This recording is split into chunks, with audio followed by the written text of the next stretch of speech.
Have you ever paid for your own fun, only to have your boyfriend sit next to you looking annoyed? Have you ever bought the food, joined the activity, or simply gone on an adventure by yourself, and then received the question, "Why didn't you invite me?" You wonder if you're selfish, even though you're always the one covering the bill, always taking care of both of you, yet still being judged for wanting a little space. That feeling, it's liberating, it's guilty, and it's frustrating all at once. You can't help but ask yourself, in love, is independence really a crime? My name is Anna. I'm 18, juggling 20 credits in college and a 10-hour-a-week part-time job. Some days, it feels like I'm drowning in assignments, textbooks, emails, and obligations, all while trying to stay sane. I like to think I'm independent. I pay my own way most of the time. I handle responsibilities. I make my own decisions. But sometimes, that independence feels like a curse as much as it's a blessing. He's 18 to my boyfriend, classes, sports, a third-tier sport that consumes all his free time. He doesn't work. He doesn't need to. And that's fine. I like that he's focused, ambitious in his own way. But our worlds, they don't always match. My days are long. I wake up at 7, gulp down coffee, and dive into lectures, labs, and late-night study sessions. Then comes work, 10 hours a week. I don't make much, barely enough for gas, coffee, and small indulgences, but I don't complain. That money is freedom, however small, and the way I spend it, that's where things get complicated. I like to treat myself. A latte here, a pastry there, spontaneous trips downtown just because the sun is shining. Sometimes I drag him along, sometimes I go alone. Usually, when we go out together, I pay. Most of the time, I don't even think about it, I just do it. I like seeing him happy. But lately, I've started going out alone. Just me, the city, and my own little freedom. That's when the messages start. Why didn't you invite me? Are you doing this alone again? I tell him I don't know. Maybe I do know. Maybe I just don't want to pay for both of us when I can pay for myself. Maybe I just want a little space, guilt-free. And he calls me selfish. Selfish. Me, the one who always picks up the tab. The one who rarely complains. The one who works, studies, and tries to make the relationship work. And still, selfish. Sometimes I wonder if he notices all I do. Staying up late for assignments, covering shifts, choosing to spend time with him even when I'm exhausted. And yet, here I am, being judged. I used to think love meant compromise, giving a little of yourself for someone else. And maybe it does. But there's a difference between compromise and losing yourself, between love and obligation, between being a partner and being a servant to someone else's expectations. I decided to take the weekend for myself. The city glowed under soft golden light, streets alive with chatter, laughter spilling from cafes. Everything called to me. I grabbed my small bag and my phone, no schedule, no plans, just freedom. I wandered streets I'd walked with him before, but now it was just me, my footsteps echoing alone. The feeling was strange, but liberating. No supervision, no reminders, no expectations. I stopped at a tiny ice cream shop, treated myself to a double scoop of chocolate and vanilla. I texted him casually, just taking a walk downtown. See you later. Minutes later, my phone buzzed. Why didn't you invite me? I don't understand why you always go alone, I sighed. Each message tightened my chest with guilt and irritation. Why does enjoying alone time feel like a crime? I ducked into a small bookstore, ran my fingers along the spines of novels, flipped through pages, savored the quiet. I bought a few books, paid myself, and felt a tiny thrill of independence, but a quiet worry lingered. I thought about him, about how he pays for his friends when he goes out, about how he expects me to always include him, about fairness or lack of perception of it. One evening, I tried something new, a solo cooking class. Excited but cautious, I imagined his reaction. Surely a text. Why didn't you invite me? After class, tasting my own dish, I felt pure joy. Then my phone buzzed long, angry. You're so selfish. Why can't you think of me for once? I froze, heart racing. Selfish? Really? I've paid for us countless times. I've taken care of us. And now I'm selfish because I want space? Flashbacks played, movie nights I covered, dinners I paid, times he never thought twice about his friends' bills. And now, I'm the selfish one, I realized the difference between choosing to share voluntarily and being expected to share, between love and control. I loved him, but I wanted space, freedom, and fairness. I asked myself, does love mean losing yourself? Does love demand giving up your money, your choices, your independence? After a string of solo adventures and arguments, I sat on a park bench, the sun dipping behind the city skyline. Couples strolled hand in hand, friends laughed, solo walkers passed by,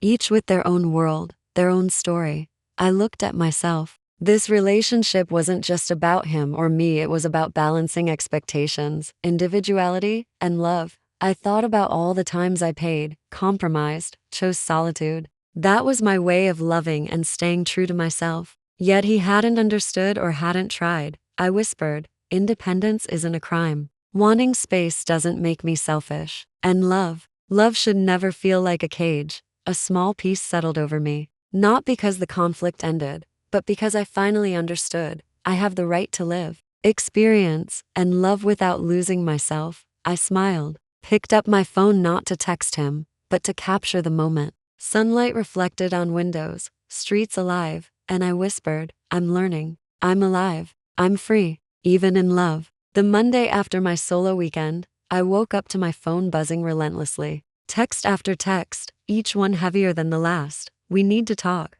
Why do you keep doing this? Are you trying to ignore me? I stared at the screen, my chest tight. I wasn't ignoring him. I was living my life. But apparently, that simple fact made me selfish in his eyes. I thought about the little things I had done, paying for our dinners, making time for him despite my packed schedule, even adjusting my classes so we could have time together. And still, selfish. I sat at my desk, textbooks stacked, laptop humming, my part-time shift schedule looming in my mind. It all felt like a balancing act on a tightrope. One wrong move, one unchecked message, and the entire relationship threatened to tilt. I wanted to reply, to explain, to justify, but I knew it wouldn't matter. He wouldn't hear it. He didn't understand the weight I carried, not just in terms of money, but time, energy, and emotional labor. And for the first time, I realized it wasn't just about him or me. It was about control versus independence, and our worlds were colliding. Wednesday evening, he showed up unannounced. My stomach twisted. I wanted to retreat into the safety of my books, my apartment, but there was nowhere to hide. Anna, we need to talk. Now. I exhaled slowly. What is it? I asked, trying to keep my voice steady.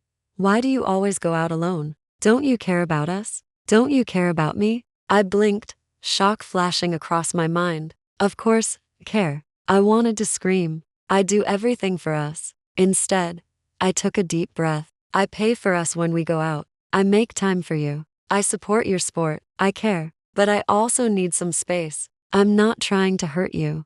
His face hardened. It's selfish. You always put yourself first. I don't know why I even bother. I felt that familiar pang of guilt, but something stronger bubbled beneath the anger. How could he call me selfish when I literally carried so much of our relationship? How could he not see the sacrifices I made? I wanted to list every compromise, every dinner I paid, every late night I gave up, but words felt useless. He wouldn't hear me. And in that silence, I realized love alone wasn't enough if respect didn't exist. After the argument, I walked under streetlights, the city alive yet distant. Alone, I could think. Alone, I could breathe. Alone, I could be myself. I remembered my childhood, always independent, always solving problems myself, always paying my own way when I could. Independence wasn't rebellion, it was survival. And I realized something else. This wasn't really about money. It was about power, control, and the expectation that I should always bend, always prioritize his comfort over my needs. I stopped in a small park, sat on a bench, and watched the world move around me.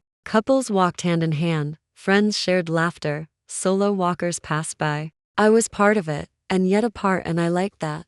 I didn't hate him. I loved him. But love wasn't enough to erase the need for personal boundaries. Love couldn't force me to erase myself. For the first time, clarity struck. I had the right to enjoy my life, to make my own decisions, to pay for my own adventures. And if that caused friction, so be it. The next morning, sunlight poured into my room. I expected more messages, more accusatory texts, but there were none. And I didn't reach out either. Instead, I made a list: my priorities, boundaries, needs, school, work, self-care, growth, relationships. I realized I didn't have to compromise my independence to love someone. I didn't have to surrender myself to avoid conflict. Later, I met him. The tension was subtle but palpable. He asked how I felt. I paused. I could have apologized, justified myself, explained every decision. Instead, I said simply, I love you, but I also need space. That doesn't make me selfish. He looked at me, a flicker of understanding crossing his face, though not complete. Enough for now. Enough to plant a seed.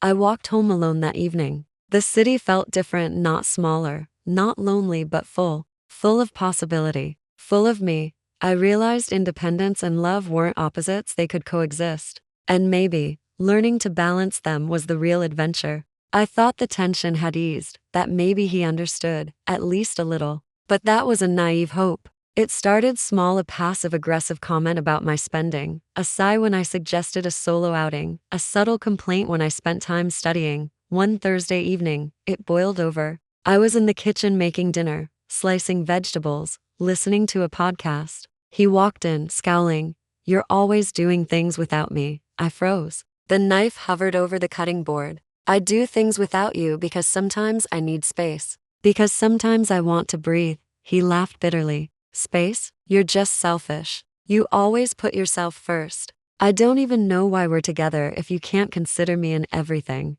I felt heat rise to my face. My hands shook slightly. Consideration isn't control. Love doesn't mean losing yourself. I care about you. I just also care about me. He didn't hear it. He never did. And in that moment, I realized this argument wasn't going to end peacefully. Not tonight, maybe not ever. I walked out, the cold air biting my skin, the city lights blurred by unshed tears. Alone again, I felt a strange comfort. Solitude had become my refuge. I thought about my life, my choices, my needs. I remembered why I valued independence. I remembered how I worked, studied, juggled everything on my own. I remembered the thrill of paying for my own small adventures, the quiet victories of choosing my path without interference. And I realized something. This wasn't just about him or me. It was about who I was becoming. About learning to trust myself, to honor my own feelings, to demand respect. I spent the next few days walking the city alone. Coffee shops, bookstores, street corners, small parks. Everywhere I went, I felt alive in a way I hadn't when I tried to fit into his expectations. I began writing down my thoughts, my frustrations, my victories. Pages of reflections, letters never sent. For the first time, I felt clarity. I couldn't change him, couldn't make him understand me completely, but I could understand myself. And that was enough to start reclaiming my life. Eventually, we had to talk. I invited him to the small cafe near my apartment. I could feel the tension in the air, thick like humidity before a storm. I need to be honest, I said, voice steady but firm. I can't live only in your world. I can't be someone who always bends, always sacrifices, always considers your comfort over mine. I love you, but I also need space, independence, and respect. He looked at me, eyes wide, almost in shock. So what? Are you breaking up with me? I shook my head slowly. I'm not breaking up with you. I'm saying we need balance. I need to exist as myself in this relationship. If that's too much, then we have a problem. But it's not about selfishness, it's about survival, growth, and love that doesn't suffocate. There was silence. Long, heavy silence. And in that silence, I felt something shift. A crack, maybe, in the rigidity of our dynamic. He didn't fully understand, but he was listening. That alone felt like progress. In the days that followed, I focused on myself. I didn't text him constantly. I went out when I wanted. I studied. I worked. I wandered the city.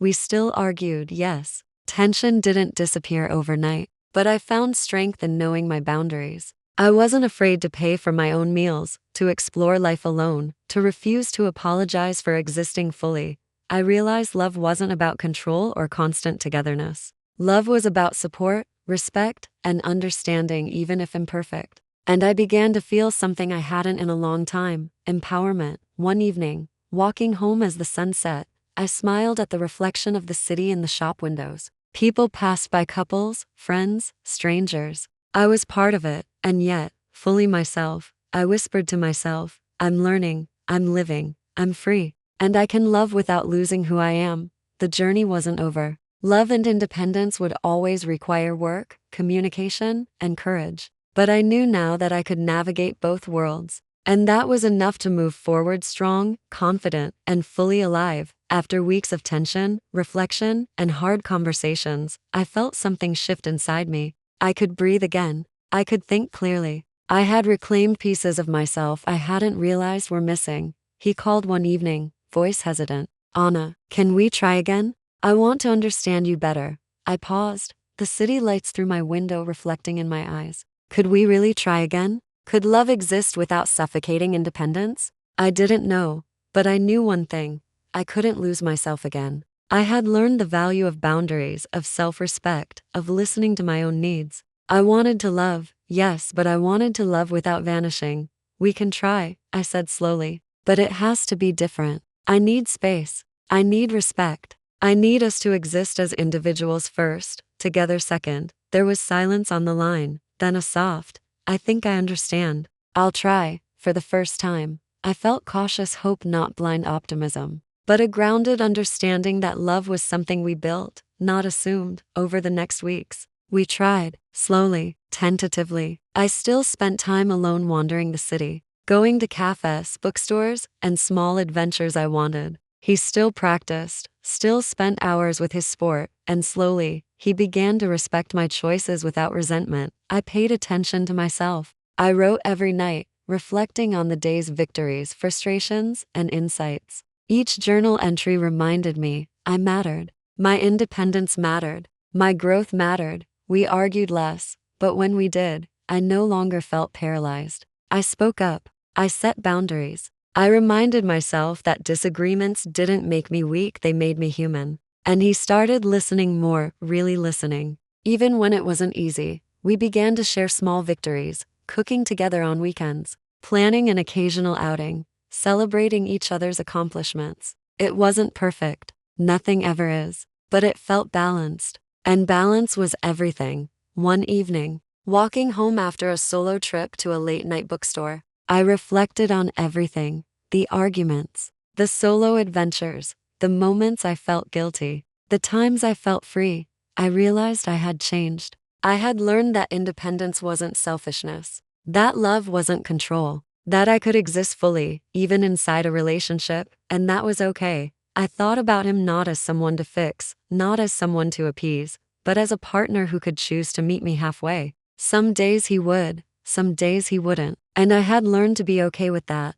I whispered to myself, I am strong, I am whole, I can love without losing myself, and that is enough. The city hummed around me, alive and vibrant. I was part of it, but I was also entirely me. And for the first time, that felt like freedom. Life didn't suddenly become perfect. Some days were tense. Some days, the old frustrations crept back. But now I had tools, clarity, boundaries, self-respect. I could say no without guilt. I could explore alone without fear. I could love deeply without compromising who I was. And maybe that was the real journey. Learning to navigate love and independence. Learning to balance two worlds. Learning to be okay with imperfection. I walked through the city streets one evening, sunlight glinting on windows. People laughing, walking, living their lives. I smiled, alone, but empowered, fully alive. I knew the road ahead would have challenges, but I was ready. I had learned that the strongest love is the one that doesn't take away yourself. I whispered to myself one last time,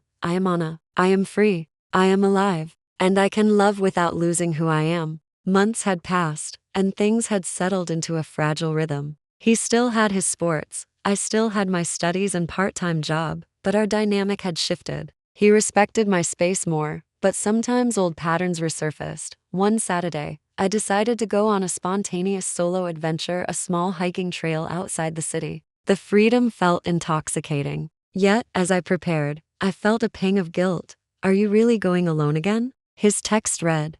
I paused. I could have explained, justified, or argued, but instead, I replied simply, yes, I need this. I'll tell you all about it later. The short reply made my heart pound. For a moment, I wondered if choosing myself again would break us. But I reminded myself, My independence was not a threat, it was my right. On the trail, I breathed in the fresh air, the crisp wind against my face. It was peaceful, perfect. And then my phone buzzed again.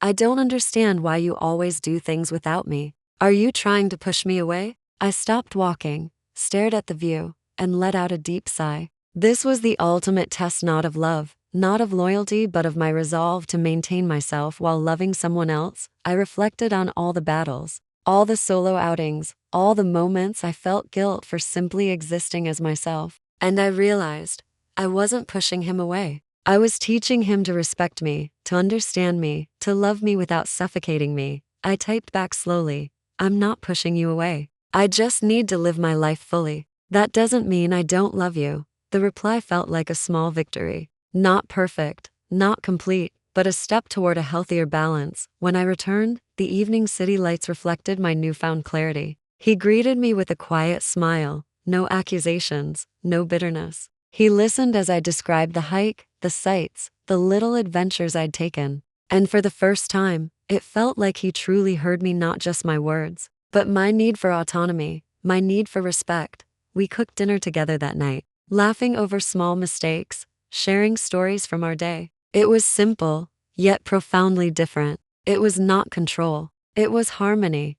I realized that love wasn't about constant togetherness. It wasn't about control, guilt, or obligation. Love was a negotiation between two whole individuals who chose to walk together, not chain each other, and in that choice, I found empowerment, confidence, and an unwavering sense of self. Weeks turned into months. I continued to explore, to study, to work, and to grow. He continued with his sport, his friends, his routines. And somehow, we found a rhythm where independence and love coexisted, not perfectly, but beautifully. I learned that boundaries weren't walls. They were bridges. Bridges that connected to people, not trapped them. I learned that choosing myself didn't diminish my love. It strengthened it. Walking through the city one evening, the streets alive with life, I smiled. I was present. I was alive. I was me. And I could love fully, freely, without losing my essence. I whispered to myself, as I always did, I am Anna. I am free. I am alive. I am loved. And I can love without losing who I am. Soft music swells. Camera pans out. I walk through the city streets alone, yet fulfilled, empowered, smiling with quiet strength. The sun sets behind me, symbolizing both endings and beginnings. Time had passed, and I began to notice subtle changes, not just in the relationship, but in myself. I wasn't reacting impulsively to every message, every small criticism. I was observing, reflecting, and responding with intention. I realized love had evolved. It wasn't a series of battles over independence or money or time. It was a continuous negotiation of respect, empathy, and shared life. One morning, I woke up, made my coffee, and sat by the window watching the city breathe. I felt a quiet strength within me, the kind that didn't need validation from anyone else. I wasn't just surviving anymore, I was thriving. With this clarity, my relationship began to deepen in unexpected ways.